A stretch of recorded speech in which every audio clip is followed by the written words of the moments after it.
So we've been reading to this point a lot of 8th century prophets, Micah, Amos, and Hosea, and they give us their sort of introduction, right? In the whatever year of whichever Israelite king, and that's how you know where you are. Now we're looking at the book of Haggai, which starts in the 2nd year of King Darius. That's not even an Israelite king, Molly. Which is to say, we have jumped significantly in time.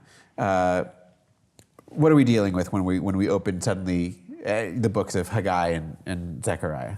Yeah, Haggai and Zechariah are, as you said, Haggai is dated to the 2nd year of King Darius, who was one of the major members of the Persian dynasty, so the Achaemenid dynasty. So we are in the explicitly post-exilic context after Jerusalem had been conquered by the Babylonians and a bunch of the population deported, and then a bunch of the population allowed to return under Cyrus, who was the Persian king.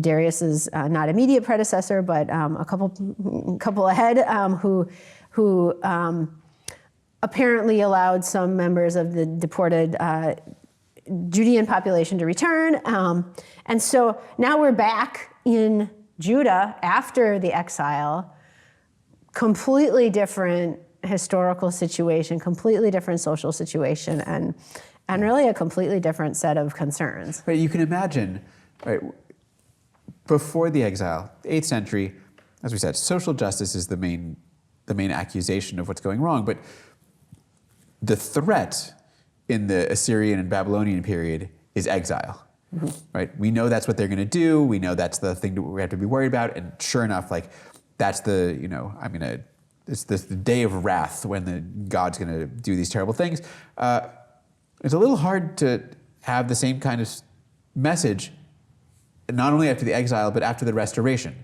Not only have they gone through the worst thing, they've come back. Mm-hmm. This is amazing. What does a prophet have to say other than hey, good job, everybody? Yeah, except the issue is it didn't seem to be as amazing as people had hoped. And if you read the latter part of the book of Isaiah, 2nd Isaiah, which talks, if you read some of these restoration prophets that are predicting the imminent restoration, and Isaiah, this 2nd Isaiah was probably writing very close to the time of Cyrus's conquest of Babylon, and it's amazing. It's shout for joy. They will come to Zion singing. It's all going to be amazing. Contrast that, you can just think what it would have been actually like to come back. And these were people, not the actual people who were deported, but their children or grandchildren that come back to this city that has been ruined and, was probably not completely desolate, but was not, had been economically underdeveloped, sitting, for almost a century. And so what we start to hear in Haggai and Zechariah is less here are the bad things you're doing, and this is how God's gonna punish you. But it's almost like a response to the people, because they quote the people's complaints, saying how long? Why is it so bad? Why aren't things going better? And so, you hear Haggai saying here in chapter 1, you have sown much and harvested little. You have eat, but you never have enough. You drink, but you never have your fill. No one is warm. So the people are not happy with the situation. They came back, they were restored, but it's not this beautiful, amazing thing that Isaiah prophesied or some of the oracles of Jeremiah, right? It's kind of bad. And so both Haggai and Zechariah, you see them sort of responding, trying to tell the people how to fix this new situation, which is the restoration is not all it has cracked up to be. Yeah. Now, I think you and I probably know better than most sort of lay readers of this text that the restoration was not only not as exciting and perfect as it was meant to be, it was actually a moment of great contentiousness. Mm-hmm. This is a time, probably more than almost any beforehand, where you can really get the sense that there are different communities within the returnees and the people who are already living there with different priorities for what they should be doing. And so the main topic of concern seems to be, what are we going to do about this temple, right? It was destroyed. do we rebuild? How do we rebuild? When do we rebuild? Like literally financially, how do we rebuild? Right? How do we make it happen? But the message of Haggai is pretty clear right from the get-go. You've had this terrible time, all the things you just said. So God says, go up to the hills and bring wood and build the house so that I may take pleasure in it and be honored. But the accusation here is, you guys came back and you started thinking about yourselves when you should have been thinking about me. Yeah, you have looked for much, and lo, it came to little. And when you brought it home, I blew it away. Why, says the Lord of hosts? Because my house lies in ruins. Will all of you hurry off to your own houses?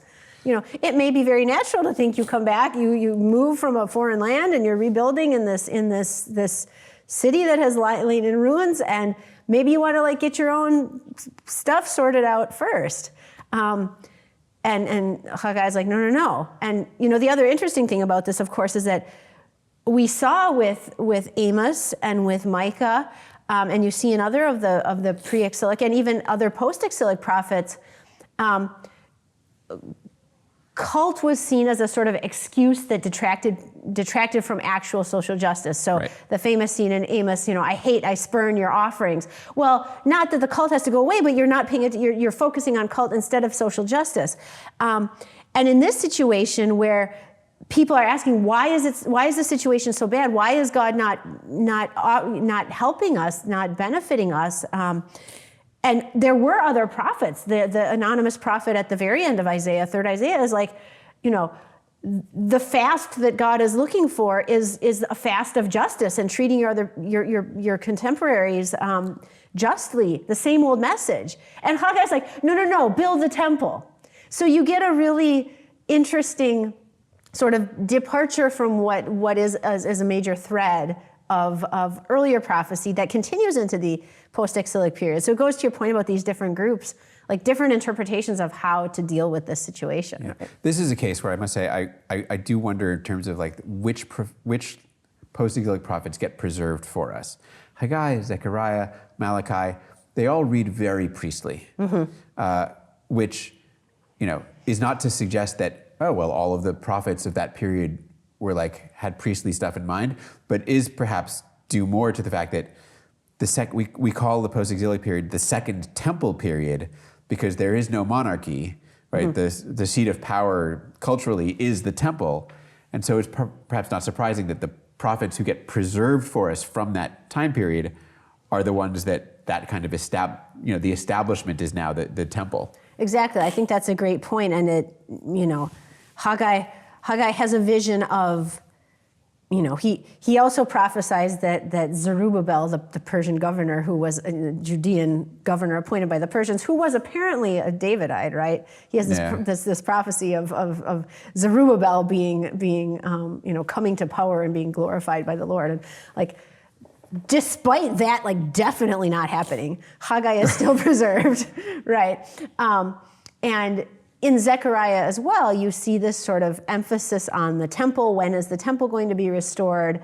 Needing to restore the temple. And also the high priest as a major figure alongside the political leadership. The other thing we get strongly here, and it's right in that moment of sort of these visions, is eschatology. We're leaning into not the kinds of visions of the future that are so therefore change your ways in the present, but are the whole world is going to be different, right? This whole eschatological overturning. We're talking messianic figures, right? We've got the descendants of David, we have descendants of Aaron, we've got stand side by side, we have visions of thrones and all kinds of weird stuff.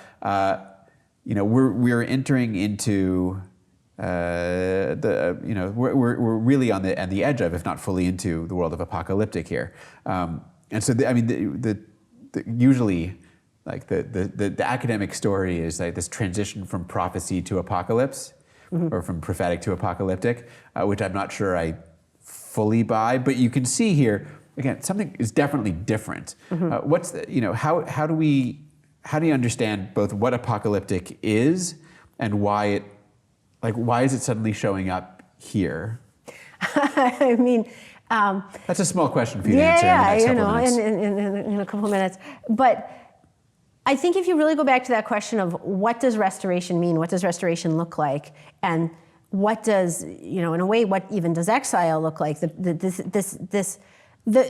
the post-exilic period, the voices that we hear collected in the Hebrew Bible have definitely sort of internalized the message that, like, the message of the Deuteronomistic history. We screwed up, and the exile was punishment, and we need to sort of figure it out. And so you see that in, like, Ezra and Nehemiah, and you even see it sort of in Haggai with the, like, what do we do? Take care of the cultic business. But also those visions of a glorious restoration were not forgotten, and they were still sort of the expectation. And as the reality sort of continued to not happen, I think people maybe lost a little faith that this could happen through a sort of political sense, in that God is sort of, God with Cyrus brings God acts through the Persian king Cyrus to defeat the Babylonians and allow the Judeans to return to their land. Like, fine, but it doesn't end up being that great, right? Yeah. So there starts to be this sense that something more ultimate, something more cosmic is going to happen. And that's going to look different. That's going to be an overthrowing of everything we know. And so we start to get that shift into what scholars see as more apocalyptic in its orientation. It's not going to just be, okay, God intervenes to kind of bring things back to the way they were before, but really a new world order. Yeah, the way you frame that, I think, is really useful, and it's useful for thinking not just about Haggai and Zechariah, but about like the whole book of the 12 and sort of prophecy in general, which is there's a constant searching for what's the next carrot or stick that's going to be effective, and what's the next thing I can hold out. Well, exile, that's terrifying, but once the exile hits, it's like you can't threaten exile anymore. So restoration, right? That's the carrot. It's like, also, like, that's the thing we have to work for, and then restoration happens. Like, okay, well, what happens after? What do we hold out after that? And eventually, right, as like actual geopolitical events happen, and empires rise and fall, it becomes less and less possible to sort of just keep to the normal, keep to the observable. And I think, in my sense, is that this kind of eschatological apocalyptic, as you're suggesting, is really like all that we've got left is something that is it couldn't happen, or like if it happens, it'll really be the end. Well, it's not that far away though, and I think that this is where, like, tying together, like, this idea that prophets, even prophets whose work we see as shading into apocalypse, they're still concerned about the questions that are relevant for their own communities. Sure. And how to behave in that context, and how to maintain righteousness, maintain identity.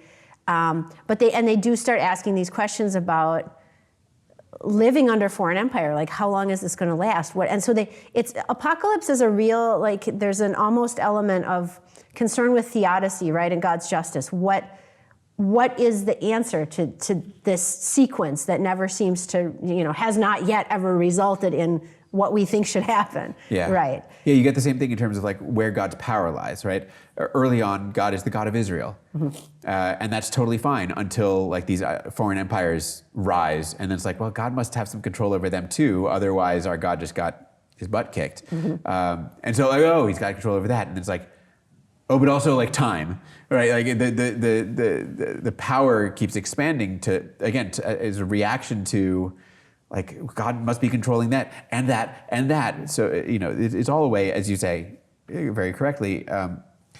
It's always grounded in the present, right? It's always a desire to change something in the present, but the sort of the horizon seems so different in the post-exilic period than it did in our earlier prophets. Even as, like, it's this, it is the same people, it's the same concerns, it's the same place, but the horizon has just changed.